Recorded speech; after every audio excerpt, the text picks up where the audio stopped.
This is an interview with Tyler Sturgill of Xoth and Hail Santa on Saturday, December 4th, 2021 by Nick Brickell. Now, Tyler, what made you realize 2021 was the right year to bring back Hail Santa, and can you explain what kinds of things are the same and what will be different this year compared to past happenings? Of course, last year all the venues were shut down, so we weren't allowed to do it. Um, and now we are, so that's the reason we're doing it again. I'd say the definitely the biggest difference is it's going to be in Tacoma, Washington this year versus Seattle, and we kind of like the theme is like old buds and past bands that have played and kind of greatest hits, I guess, just kind of getting the gang back together. I see. What's it like putting on a show in Tacoma versus Seattle? It's like Tacoma used to kind of suck to play in, but Seattle's gotten so overpriced that a lot of people have moved, north or south of the city. So kind of over the past 2, 3 years, Tacoma's kind of turned into like a super good scene. People are just really pumped down there, and many of them are faces you used to see in Seattle more often. But there's a lot of venues there more than there were. It's just become kind of like a hip spot to play, you could say. Now, what have been some shows you've attended in the past year that you thought were done safely, and what did you really respect about how they were done well? I've been to a lot. Well, since we did the tour, I've been to quite a bit this year. I feel like the first show we did way back in April. Well, like we were one of the first bands to play again up here, and that was like seated tables only, and no one was allowed to mingle. And that was like super strict protocol show. It was cool to play. It was pretty weird. We think people are enjoying it. After the show, I talked to some people outside and at the merch booth, and they're all very excited about it and happy we did it. But I've seen, I think that aside from that, the first show I went to was a show under the First Avenue Bridge here in Seattle. There was a death metal show on one side and there was a rave on the other, and there was hundreds of people there lighting off fireworks and going crazy. I really think people have like a really lot of pent up energy, and as far as I'm concerned, like if you feel you want to take the risk and go out to a show, you should be able to do that. But it was interesting to do the tour and see how different cities and how serious or not they were taking it, and kind of the difference along the West Coast. But it was interesting. Now, what has been the most educational Hail Santa you put on? And tell me what kind of lessons you learned that you carry with you today. A couple have been good. So like the first time, I think it was year 7, was the first time I got a bigger band to come play. I got Macabre from Chicago, who I've liked since I was a teenager, and it's kind of on a fluke, or I random idea, emailed to see if they wanted to do it, and they were into it. And that was the first time I ever had to, buy plane tickets, organize transport, buy hotels, deal with managers, deal with writers. So I certainly learned a lot that year. And then the next couple of years, I also flew in bands, and I dealt with very nice, respectful ones, managers. I dealt with drama queens. I dealt with people stealing gear. I dealt with bad contracts that were signed by the venue and not presented to me in the right way. And so definitely learned a lot through that process. And I think at this point, I'm a lot more comfortable with it. Can you tell me about some bands you put on shows in the past to some new faces you're going to go to include this year? Yeah, so the first Hail Santa was 2010, and it was just kind of like a random. I thought it'd be kind of like a fun Christmas party, like joke almost, and it went so well, and people loved it. People love it more than I do, I feel like, and it just became kind of like spiraled into this big thing that I ended up having to do every year, or had the privilege of doing every year, I should say. But started with just 4 bands, and most of those, I think all those bands are not around anymore. Like old Seattle bands like Shaded Enmity or Mild Band Falgarot or Scorched Earth kind of started with stuff like that. But I really think all those bands are gone. But other cool bands we've had, Witch Haven's played a bunch of times. I'm bringing them back. They're like the homies from down south. I love those guys. We've had probably gonna say their name wrong and they're getting mad. Ueda play last year. They were really great. It was cool to play with them. I've had Mortis Skull from Wisconsin. Had the kind of newer spin-off of Agalog Karada play from Portland. Had Vitriol from Portland play. Was doing a lot of really cool stuff. Enigmatum from Portland. Ethereus from Seattle. And then of course we got Oxygen Destroy from up here. They're doing really great. They're really awesome. Toxic Rain.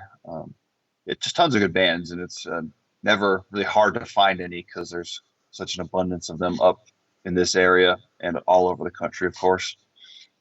Now, what will it be like for fans to check out this year's Hail Santa?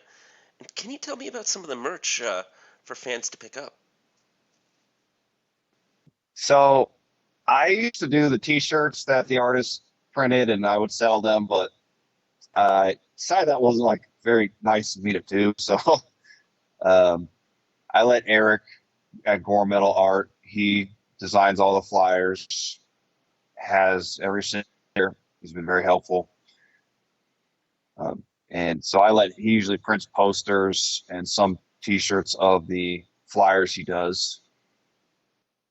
After that, as far as like Xoth merch, we have like too much stuff. It's almost ridiculous. Vinyls, albums, hoodies, tank tops, long sleeves, stickers, patches. Yeah, not too much on the Hail Santa themed merch, but hopefully in the future we can put more effort into that. You selling any Hail Santa hats? That would be a good idea. Some evil Christmas hats or something. I mean, that'd be so funny just walking around Just with like a hat that says Hail Santa. it would be good. I think like this year, because we were still like, are we gonna do it or not? And so I didn't have as much planning time this year, and the show had to, I had to move it to a new city, bounce it around venues, and see who was offering good deals. But we landed with our friends at Colt Mead, and they're really cool. So we're pleased to do it with them. Now, So hopefully hats in the future. That's a good idea. I spoke to you a year ago and was wondering if you could bring me up to date on what's been going on with Xoth since then.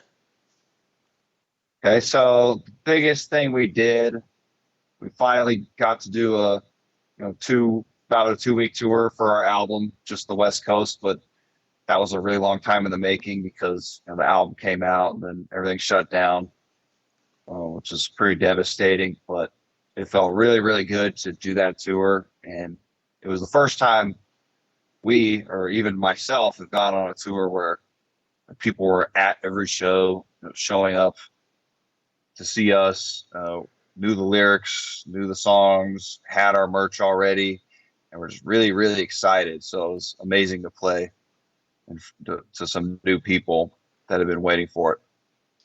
So that was a really great feeling. Kind of put some wind back in our sails, you could say. And as of now, we're just working on writing the next album, which is pretty reasonably close to completion. We hope to record that in the next 2-3 months, get started on that. And we are actually doing a remix of our first album, Invasion of the Tentacube, and probably a vinyl release of that. Um, when the vinyl factories can get that out, which will probably be in about a year. But so that's about what we got going on right now.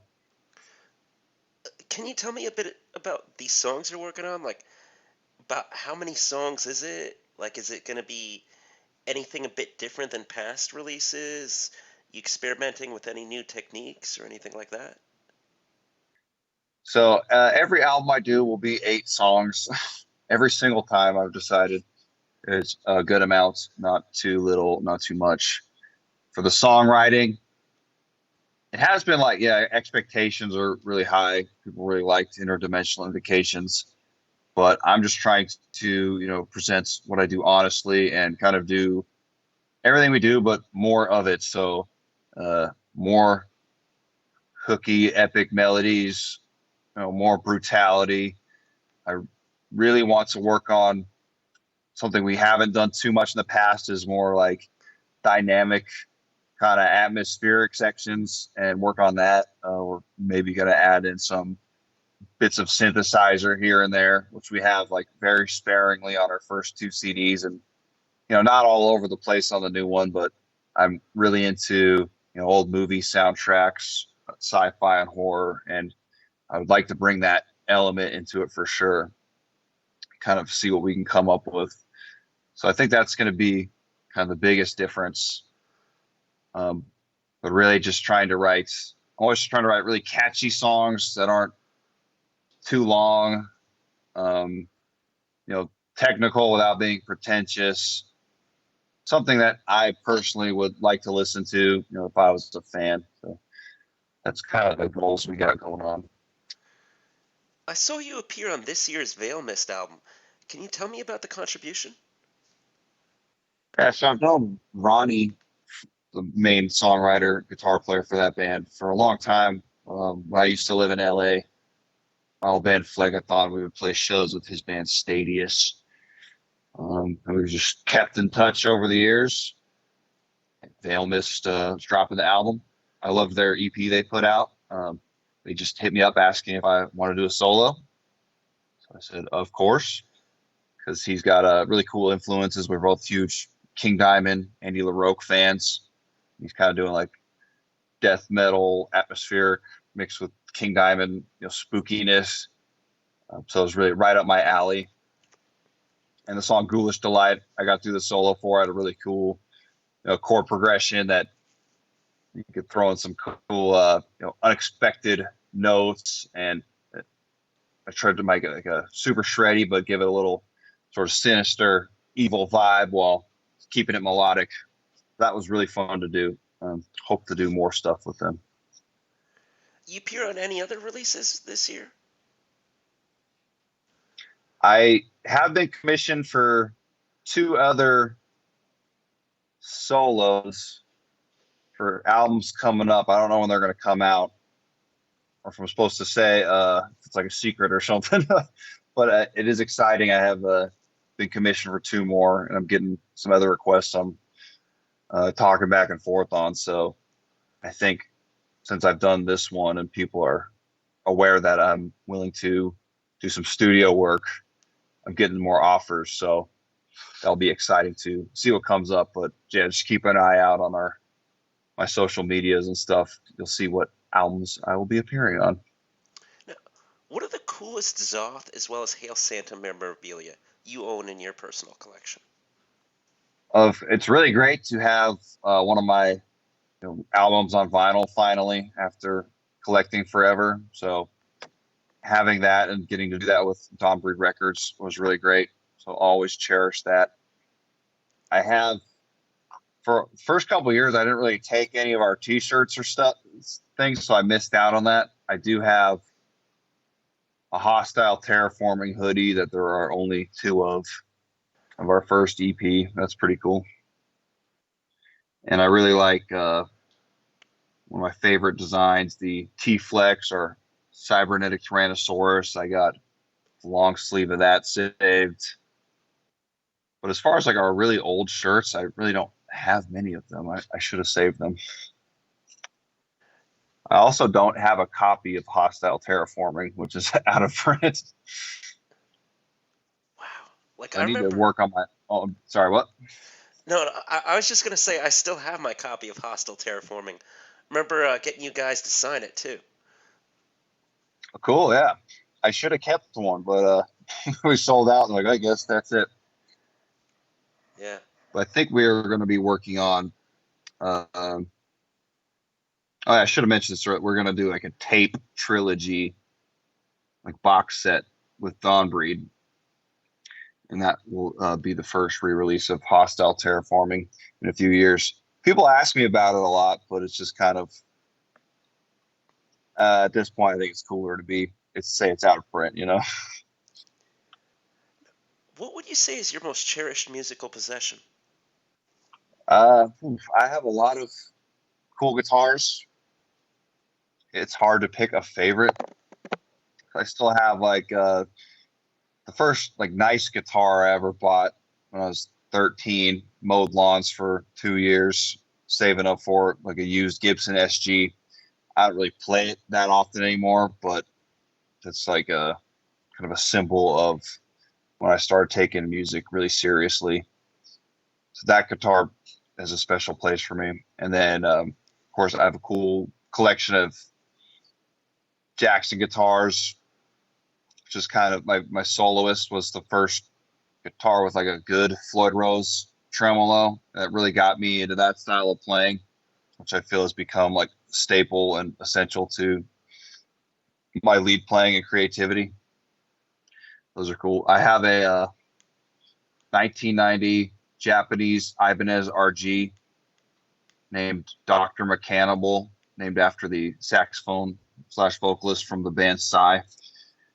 I really love that thing. It's pretty rare. And I have a pretty cool synth collection.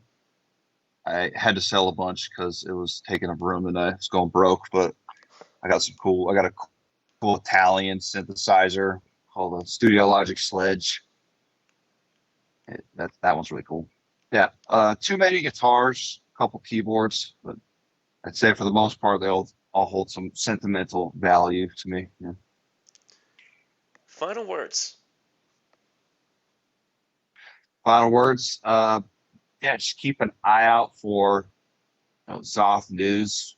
And we're gonna do a remix of our first album and working on the new album soon.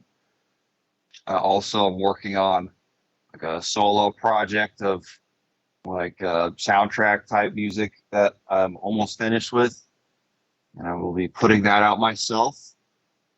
So if anyone's interested in some synthesizers and stuff, and more epic horror sci-fi kind of arrangements, check that out. And I will be posting about that when the time is ready.